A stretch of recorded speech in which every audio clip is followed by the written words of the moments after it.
3 years after she left for her sick ex, she came back pregnant and homeless, begging me to take her back. I slammed the door in her face. I was halfway through helping Vera with her math homework when the doorbell rang. Tuesday evening, around 6:30. Henry was upstairs doing whatever 9-year-olds do when they're supposed to be reading. Vera had her worksheet spread across the kitchen table, tongue stuck out in concentration while she worked through multiplication problems. "I'll get it," I said, ruffling her hair as I passed. "Probably a delivery. Maybe the neighbor asking about the homeowners association meeting." I wasn't expecting anyone. I opened the door. Iris. My brain took a solid 3 seconds to process what I was seeing. 3 years. 3 years of absolutely nothing, and there she was, standing on my porch like she'd just run back from the corner store. Except she looked like hell. Her coat was thin, wrong for the weather. Cheap fabric that had seen better days. Her face was blotchy, mascara smeared under her eyes like she'd been crying for hours. And clinging to her leg, partially hidden behind her coat, was a toddler. Maybe 2 years old. Dark hair. Owen's kid, obviously. "Hi," she said. Her voice cracked on that single syllable. I didn't say anything. Just stood there, hand still on the door. "I know this is sudden," she started, words tumbling out fast like she'd rehearsed this. "I know you probably don't want to see me. But Owen passed away. 6 months ago. And I've been trying to figure things out on my own, but I can't." She stopped. Took a shaky breath. "I made a mistake. A huge mistake. And I finally see that now. I finally understand what I lost, what I threw away. The kids need their mother. I need..." "Stop," I said. She froze. I looked at her. Really looked at her. This woman I'd married 10 years ago, who'd left me 3 years ago for a man she barely knew anymore, who'd walked out on 2 children because she decided her college ex's terminal diagnosis was more important than her actual living family. The thing is, I wasn't angry. I'd been angry 3 years ago. I'd been furious, heartbroken, shattered. I'd spent months working through that rage in therapy, turning it into something productive, something that wouldn't poison my kids. Now? I felt nothing. Just cold clarity. "You need what?" I asked. "A place to stay? Money? Forgiveness?" Yes. All of that. "I know I hurt you. I know I hurt them. But we can start over. I'm their mother. You can't just erase that. People make mistakes, they deserve second chances." "Vera doesn't remember what you look like," I said. Iris flinched like I'd slapped her. "Henry stopped asking about you 2 years ago. Do you understand that? 2 years. He used to cry at night wondering why his mom didn't love him enough to stay. Now he doesn't wonder anymore. He's moved on." "Please," she reached for my arm. I stepped back. "I've been trying to call you," she said, desperation creeping into her voice. "I know you blocked my number, but I kept trying because I needed you to understand. Owen died and his family took everything. I have nothing. I'm staying in a motel. I can't afford." "You left this family in the dirt," I said. My voice was calm. Level. Final. "Crawl back to the one you chose." I shut the door. Not a slam, exactly. Just a firm, decisive close. The deadbolt clicked as I turned it. Through the window beside the door, I watched her stand there for a moment, stunned. Then her face crumpled and she sank down onto the porch steps, pulling the toddler into her lap. The kid started crying. Iris buried her face in her hands. Mrs. P from across the street slowed her evening walk, staring. The Johnsons' curtains twitched in their living room window. "Let them look." Iris sat there sobbing for 20 minutes. I went back to the kitchen. Vera looked up from her homework. "Who was it?" she asked. "Nobody important," I said. "How's problem 7 coming along?" She showed me her work. I praised her effort, corrected one mistake, and we moved on to problem 8. Through the window, I could still see Iris's shape on the porch. Eventually, she stood up, wiped her face, took the toddler's hand, and walked away. My phone buzzed in my pocket. Unknown number. I ignored it. Later that night, after the kids were in bed, my phone buzzed again. This time, a text from a number I didn't recognize. "I know you're angry, but I'm staying at the Crossroads Motel on Route 9. Room 114. Please. We need to talk about the kids. I have rights. Iris." I stared at that last part. I have rights. That word sat there on my screen, glowing in the dark bedroom. Rights. She thought she had rights. I blocked the number and tossed my phone on the nightstand. Rights. She wanted to talk about rights. I lay there in the dark, staring at the ceiling, and my mind dragged me back 3 years. Back to the night everything fell apart. I'd come home from a site inspection around 7. Long day dealing with foundation issues on a commercial project downtown. I was tired, looking forward to dinner with my family, Maybe watching a movie with the kids before bed. The hallway stopped me cold. 2 suitcases. Packed. Sitting by the front door. Iris? I called out. She appeared from the bedroom. Red eyes. Tissue in her hand. That's when I knew. You don't pack bags and cry unless you're leaving. Where are the kids? First thing out of my mouth. At your mom's. I told her we needed a night to talk. My stomach dropped. She'd planned this. Calculated it. Got the kids out of the house first. Sit down, she said. Please. I didn't sit. Just stood there in the hallway, still wearing my work boots, safety vest in my hand. I need to tell you something, she started. And I need you to try to understand. Just say it. She took a shaky breath. Owen reached out to me. 6 months ago. Owen. Her ex from college. The one who ghosted her senior year, broke her heart, left her a mess for months. I knew the story. She'd told me early in our relationship, back when we were still sharing our damage with each other. Okay, I said slowly. And? He's sick. Terminal. Cancer. He has no family, no one to help him, and he reached out because he didn't want to die alone. I felt something cold settle in my chest. You've been talking to him for 6 months? Not just talking. I've been visiting him. At the hospital. At his apartment. Helping him with appointments. For 6 months. I repeated it because I needed to hear it again. 6 months of lies. I didn't tell you because I knew you'd react like this. Like what? Like a husband who just found out his wife has been secretly spending time with her ex? It wasn't like that. Her voice rose. He was dying. He needed someone and she stopped. Closed her eyes. Feelings came back. I didn't plan it. I didn't want it to happen. But being with him, remembering what we had, I realized there's unfinished business. Things I need to stop. I held up my hand. Just stop talking and answer one question. She waited. Are you choosing him over your children? The silence stretched out. She opened her mouth. Closed it. Tears streamed down her face. It's not that simple, she finally said. You wouldn't understand. This isn't about choosing. It's about, he's dying. I can't live with myself if I don't do this. If I don't see this through. The kids are young, they'll adapt. We can figure out custody later, but I need to follow my heart right now. Follow your heart. I repeated her words back to her, tasting how hollow they sounded. Your heart is telling you to abandon a 6-year-old and a 3-year-old for a man who ghosted you a decade ago? You're making it sound. I'm making it sound exactly like what it is. She grabbed my arm. I know this is hard. I know I'm asking a lot. But please, try to understand. This is something I have to do. For me. For closure. He doesn't have long and I need. I pulled my arm away. Then go. She blinked. What? Go. You've already decided. The bags are packed. You've been lying to me for half a year. You're standing here telling me you're choosing a dying ex over your living children. So go. I thought we could talk about. About what? About how you'll come back when he's dead?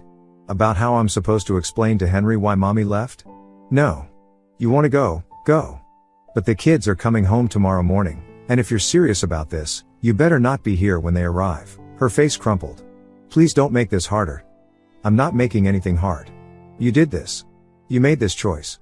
Now own it. She stared at me for a long moment. Maybe waiting for me to break. To beg. To fight for her. I didn't. She picked up her bags.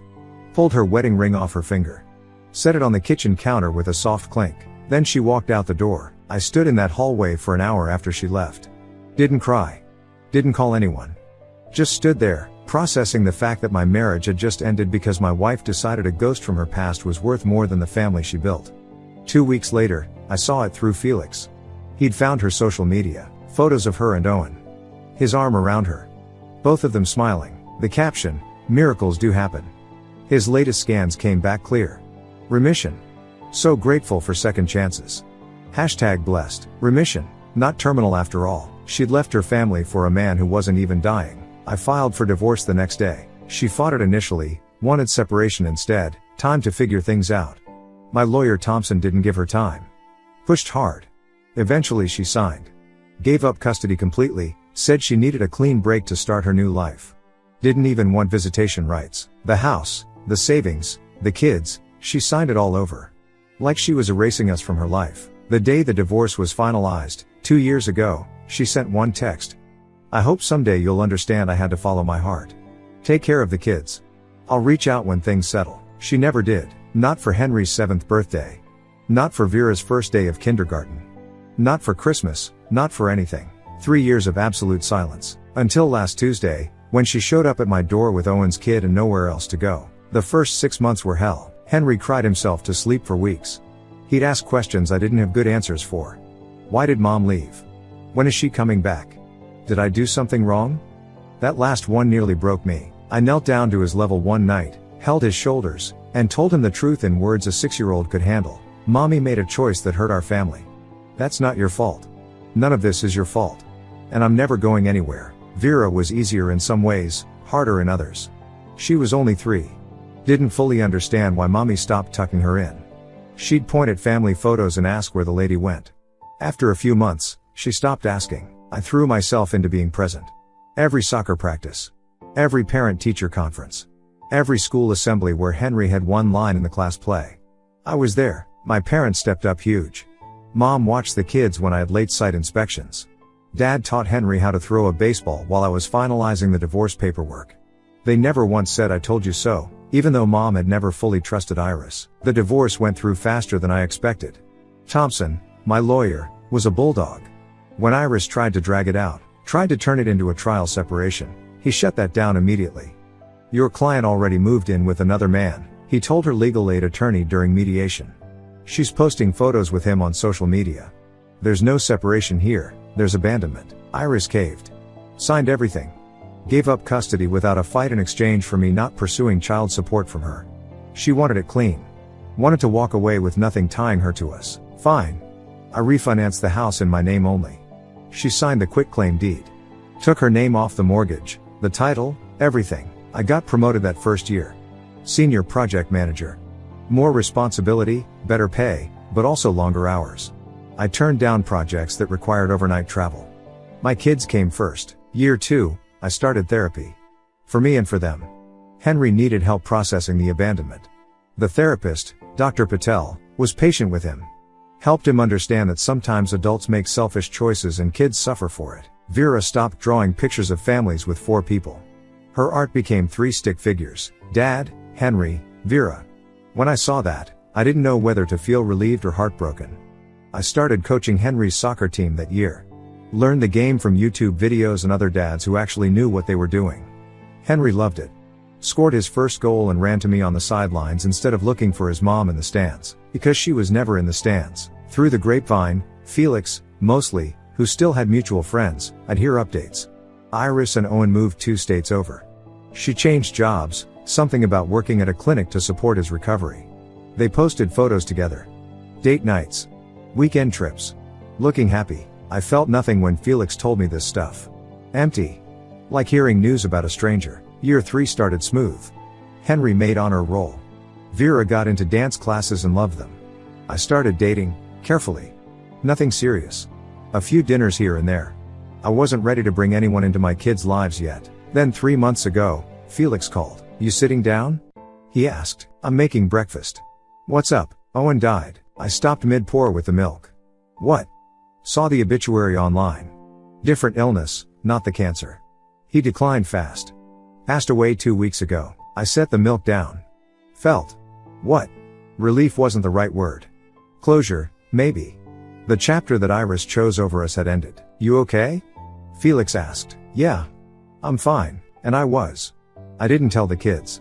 Why would I? They didn't know Owen. Didn't know that story. It wasn't their burden. Life continued.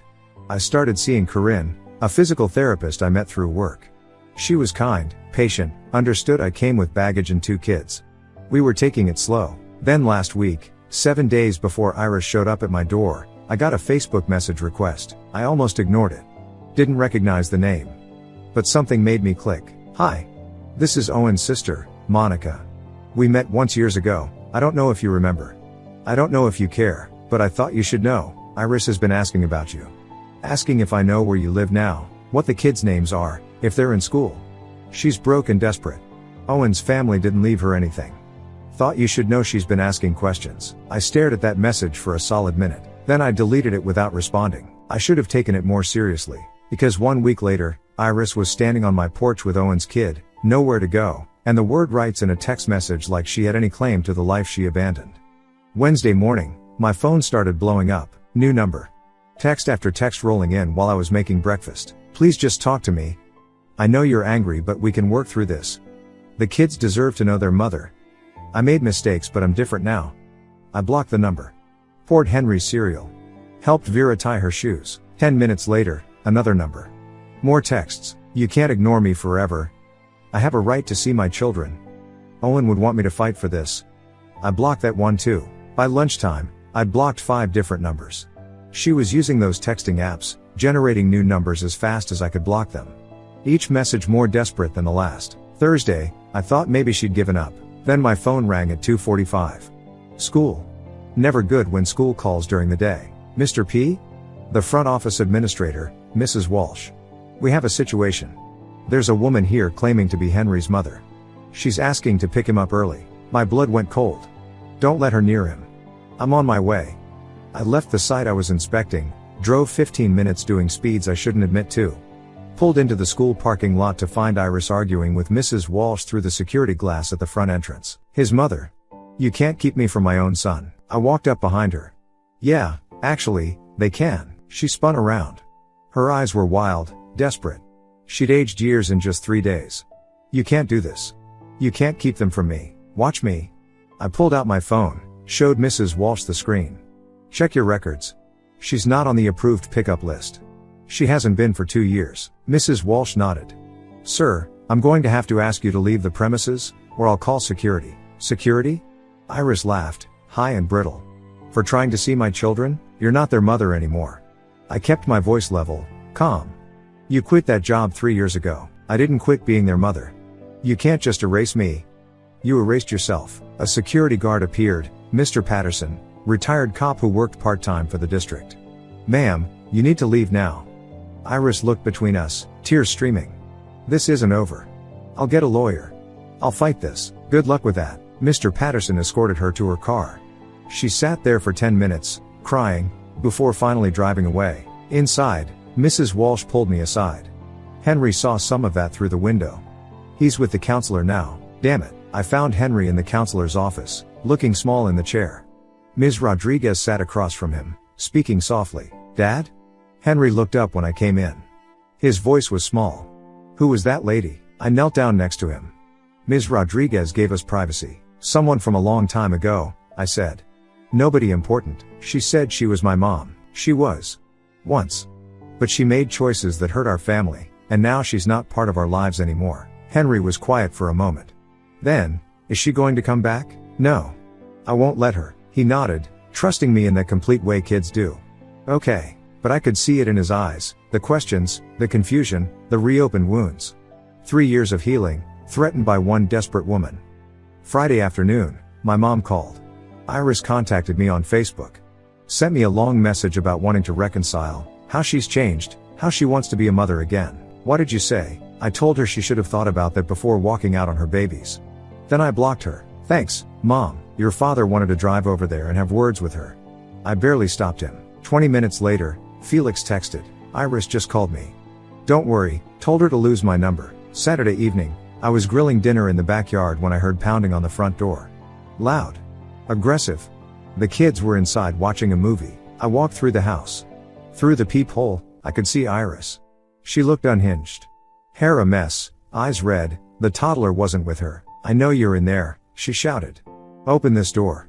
We need to talk. I pulled out my phone, dialed 911. Open the door. More pounding. You can't keep hiding from me. I have rights. The Johnsons' front door opened across the street. Mrs. P came out onto her porch. Neighbors gathering. I have a right to see my children. You can't do this to me. The 911 operator answered. 911, what's your emergency? I need police at 814 Maple Street. My ex-wife is trespassing and won't leave my property. Iris heard me through the door. You're calling the cops? On the mother of your children? You're not their mother. Not anymore. 2 patrol cars arrived within 5 minutes. I stepped outside, showed them the divorce decree on my phone, full custody to me. Iris voluntarily relinquished all parental rights. Officer Grant took it all in. Then turned to Iris. Ma'am, you need to leave this property. He's alienating my children from me. That's parental alienation. Ma'am, according to this court order, you have no custody, no visitation rights. You need to leave, or I'll cite you for trespassing. This isn't right. Ma'am. Last warning. Iris looked at me one more time. Something in her eyes shifted. Not defeat. Something harder. Determined. Fine, she said. I'll leave. But this isn't over. She got in her car and drove away. Officer Grant handed me his card. If she comes back, call immediately. We'll have her arrested. Sunday was quiet. Too quiet. Monday morning, I got a certified letter. The return address was a law firm I didn't recognize. Jameson and Associates. I signed for it, waited until the kids left for school to open it. Notice of emergency custody evaluation. Petitioner, Iris P. Respondent, my name? Petitioner hereby files for emergency review of custody arrangements, claiming respondent is engaging in parental alienation and denying petitioner her fundamental rights to access her biological children. Petitioner seeks court-ordered reunification therapy and modification of custody decree. Court date, October 23, 10 a.m. 10 days away, she'd actually hired a lawyer. I called Thompson immediately. Read it to me, he said. I did. Long pause on his end. Okay. Don't panic. This is a Hail Mary. But we need to shut this down permanently. No more playing defense. What do you need from me? Everything. Every text, every interaction, every piece of documentation from the divorce. We're not just defending your custody. We're ending this for good. Thompson's office smelled like coffee and old leather. Tuesday morning, 9 a.m. I'd taken the day off work, arranged for my mom to handle school pickup. He had papers spread across his desk. 3 years of documentation. Coffee? He offered. I'm good. He sat down, folded his hands. Here's what we're dealing with. Iris hired a legal aid attorney. Jameson and Associates handle a lot of pro bono family cases. They're not bad, but they're not expensive either. Which tells me she's broke and desperate. That's not my problem. No, it's not. But desperate people make noise. They file motions, they make claims, they hope something sticks. He pulled out a yellow legal pad. Her petition claims you're engaging in parental alienation. That you've turned the kids against her. That she's been trying to reconnect but you've blocked her at every turn. I have blocked her, as is your legal right. But we need to show the court why. He clicked his pen. Walk me through the divorce. Start to finish. I did. Told him everything. Owen, the terminal diagnosis that wasn't terminal, Iris leaving, the divorce proceedings, her voluntary relinquishment of custody. Thompson took notes. She signed a notarized statement, correct? Yeah. Your predecessor had her write it out. Something about making sure there was no ambiguity. Smart. Do you have a copy? Should be in the file. He dug through papers, pulled out a document. Started reading aloud. I, Iris P., am voluntarily relinquishing all custody and parental rights to my children, Henry and Vera. I understand the consequences of this decision. No one has coerced or pressured me. I am making this choice of my own free will to move forward with my life. He looked up. Signed, dated, notarized. This is gold. So we're good? We're better than good. But I want to bury this. No appeals, no future attempts, nothing. We're getting a permanent restraining order and a court declaration that she has zero parental claims. Ever. He pulled out his laptop. Show me the texts. I scrolled through my phone, showed him the blocked numbers, the dozens of messages from the past week. Thompson photographed each one with his phone. I have rights, he read aloud. That's going to backfire on her spectacularly. Any communication with the kids? Cards, letters, gifts, nothing. 3 years of complete silence until last week. Child support payments? She was never ordered to pay any. We waived it as part of the settlement. So she's contributed nothing, financially or emotionally, for 3 years? Correct. Thompson made more notes. The school incident. Did they file a report? Mrs. Walsh documented everything. I can get a copy. Do that. We need it. Also, I want statements from your parents and your brother. Anyone who witnessed the original abandonment and can testify to her state of mind at the time. My mom will do it. She's still furious. Good. Angry grandmothers make excellent witnesses. He leaned back. Now, Iris is going to claim she was suffering from mental health issues when she left. Depression, maybe postpartum, something that affected her judgment. It's the only place she has. Vera was 3. Postpartum doesn't last 3 years, I know. But she'll try. Do you remember if she saw a doctor during that time? Any mental health treatment? I thought back. She had regular checkups. Dr. Morrison, her primary care. Never mentioned anything about depression or therapy. Can we subpoena those records? If you need to. Thompson made a note. We will. If there's no documented mental illness, her claim falls apart. He pulled up something on his computer. I also did some digging. Found Iris's old social media before she deleted everything. He turned the laptop toward me. Screenshots. Photos of Iris and Owen. Dates, captions. One from 4 months after she left, starting my new life. No regrets. Sometimes you have to follow your heart even when it's hard. Another from 6 months after, celebrating Owen's remission. Miracles happen. #grateful, #new beginnings. These are admissible? I asked. Absolutely. They show clear, deliberate choice. No signs of mental distress. She was thriving, posting about her new life, celebrating. He clicked to another screenshot. This one's my favorite. It was from a year after she left. Iris and Owen at some beach. Big smiles. Caption, 1 year with my soulmate. Best decision I ever made. I felt nothing looking at it. Just evidence. Her old friends, Thompson said. The ones who knew her then. Any of them willing to talk? Maybe. Felix might know. Get me names. I want people who can testify she was lucid, excited, making clear decisions.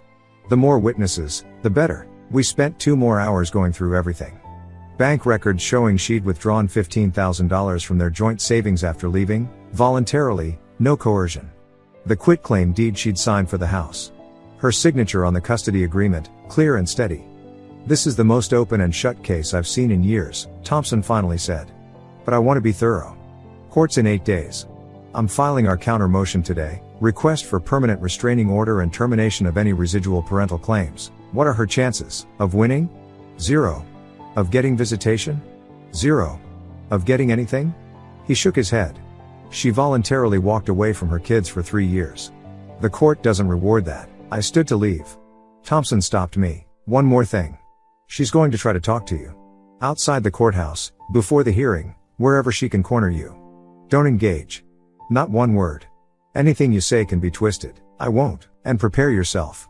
She's going to be emotional. Crying, begging, maybe bringing the kid. It's a tactic. Don't fall for it. I won't, I repeated. That night, I sat the kids down. Kept it simple. There's going to be a court hearing next week, I told them. Remember that lady from last week? She's trying to cause problems, but I'm handling it. You're safe. Nothing's going to change. Henry, always the perceptive one, is she trying to take us away? No. She can't. And she won't. Vera hugged me. I don't want to go anywhere. You're not going anywhere, sweetheart. I promise. The week crawled by. Thompson kept me updated, filed the counter motion, subpoenaed Iris's medical records, lined up witnesses. My mom and Felix both gave statements. Even Mrs. Walsh from the school submitted a report about the incident. Friday night, 2 days before court, I couldn't sleep. Lay in bed running through scenarios. What if the judge was sympathetic? What if Iris had some angle we didn't see? Then I remembered Henry's face when he asked if she was trying to take them away. The fear in his voice. No. This ended Monday. Permanently. Saturday, Thompson called. We have a problem. My stomach dropped. What? Iris just hired co-counsel. Walter Grisham. He's expensive, one of the best family lawyers in the state. I don't know how she's affording him, but he doesn't take cases unless he thinks he can win something. You said this was open and shut. It is. But Grisham wouldn't sign on unless he found an angle. He filed a supplemental brief an hour ago. Claims he has new evidence that changes everything. What evidence? He didn't specify. We'll find out Monday morning. Court's in 48 hours. Monday morning. Family court, 3rd floor. The hallway smelled like floor cleaner and anxiety. Thompson met me outside courtroom 3B. Ready? Let's end this. We walked in. Small room, wood paneling, fluorescent lights. Judge's bench at the front. Iris sat at the plaintiff's table with 2 lawyers, her legal aid attorney and Walter Grisham. Expensive suit, silver hair, leather briefcase. He looked like he charged $500 an hour. Iris wouldn't look at me. She'd dressed up, blazer, dress pants, makeup covering the exhaustion. Professional. Put together. Calculated. All rise. Judge Patricia Moreno entered. 60-something, sharp eyes, no-nonsense expression. I'd looked her up over the weekend. 20 years on the family bench. Reputation for cutting through BS. We sat. The bailiff called the case. Grisham stood first. Smooth, confident. Your Honor, my client Iris P. is seeking restoration of parental rights and visitation with her biological children, Henry and Vera. Mrs. P. suffered from severe, undiagnosed postpartum depression following the birth of her daughter.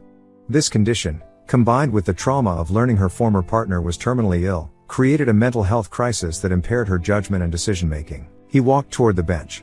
3 years ago, while in this compromised mental state, Mrs. P made decisions she deeply regrets. She left her family, not out of malice or abandonment, but because she was unwell and unable to recognize the severity of her actions. Thompson didn't move. Just took notes. Grisham continued. Mrs. P has since received psychiatric treatment and has been formally diagnosed with delayed onset trauma response. She's seeking to restore the mother-child relationship that was severed during her illness. She's not asking to disrupt the children's lives, merely to begin supervised visitation and reunification therapy. He placed a document on the judge's bench. We've submitted a psychiatric evaluation completed 3 weeks ago by Dr. Lawrence Phillips, a licensed clinical psychologist, confirming Mrs. P's diagnosis and her current fitness for parenting. Judge Moreno glanced at the evaluation. 3 weeks ago? Yes, Your Honor. Mrs. P only recently came to understand the depth of her past mental health struggles. So this diagnosis is retroactive? Based on her recollection of events from 3 years ago, Dr. Phillips conducted a thorough evaluation. I can read, Mr. Grisham. I'm asking when the actual symptoms were documented. Grisham hesitated. The original symptoms were not formally documented at the time. I see. Judge Moreno set the evaluation aside. Mr. Thompson? Thompson stood. Calm, methodical.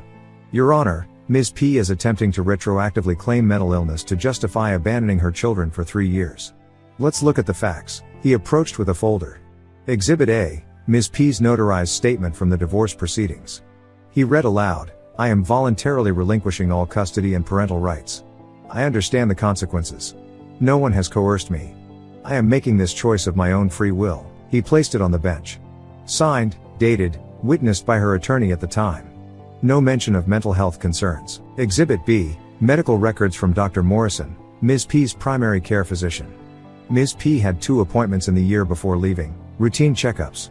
No complaints of depression, anxiety, or any mental health issues. No referrals to psychiatrists or therapists. Grisham started to stand. Judge Moreno waved him down. Thompson continued. Exhibit C, text messages from Ms. P 2 weeks after leaving. He read from his phone, I feel free. Like I can finally breathe. The kids will understand when they're older. Another text, I chose you. I chose us. No regrets. These are not the words of someone in mental distress, Your Honor. These are the words of someone making a deliberate choice. Exhibit D, social media posts. Thompson pulled out printed screenshots. 4 months after leaving, starting my new life. No regrets. 6 months after, celebrating Owen's remission. Miracles happen. 1 year after, best decision I ever made. He let that sit for a moment. Ms. P didn't seek psychiatric help until 3 weeks ago, right before filing this petition. Convenient timing. Judge Moreno studied the documents. Ms. P, can you explain the 3-year gap? No birthday cards, no phone calls, no child support, no contact whatsoever? Iris stood, shaky. I was trying to get my life together. I thought it would be easier for them if I stayed away. Easier for them or easier for you? Silence. Ms. P, you moved out of state with another man. You had a child with him. You posted on social media about how happy you were. You signed legal documents voluntarily relinquishing your parental rights. Now, 3 years later, after that man passed away and you have nowhere else to go, you want back into your children's lives? I made a mistake. You made a choice. A deliberate, documented, legally binding choice. Judge Moreno's voice was firm. I've been on this bench for 20 years. I've seen genuine cases of mental illness affecting parental judgment. This is not that. She looked at Thompson. Petition denied. The existing custody arrangement stands. Furthermore, I'm granting Mr. Thompson's counter-motion. 2-year restraining order. Ms. P is prohibited from contacting the children or coming within 500 feet of their home or school. Grisham stood. Your Honor, we'd like to. Sit down, Mr. Grisham. There's nothing to appeal here. Ms. P walked away from her children. The law doesn't reward that. We're done. The gavel came down. Outside, Iris caught me at the courthouse steps. Grabbed my arm. Grisham and her other lawyer were already gone. Please, she said. The professionalism from the courtroom was gone. Raw desperation now. I have nowhere to go. Owen's family won't help me. I can't afford. The toddler was with her now, fussy, pulling at her coat. What am I supposed to do? I looked at her. Really looked at her. The woman I'd married was gone. This stranger just happened to share history with me. I pulled my arm free. 3 years ago, when you walked out that door, I was exactly where you are now. Devastated. Alone. Figuring out how to raise 2 kids by myself. You know what I did? She tried to interrupt. I kept talking. I had to explain to a 6-year-old why his mother didn't love him enough to stay. I had to hold a 3-year-old who kept asking when mommy was coming home. I didn't have anyone to run to. No backup plan. Just 2 kids, a mortgage, and a shattered life. I know I messed up. You didn't mess up. You made a choice. You chose a dying man over your living children. You bet everything on a fantasy. You lost. That's not my problem. But what about, she gestured to the toddler. That child is a consequence of your choices. Henry and Vera are consequences of mine. You walked away from your kids. Now raise the one you chose to have. Her face crumpled. Please.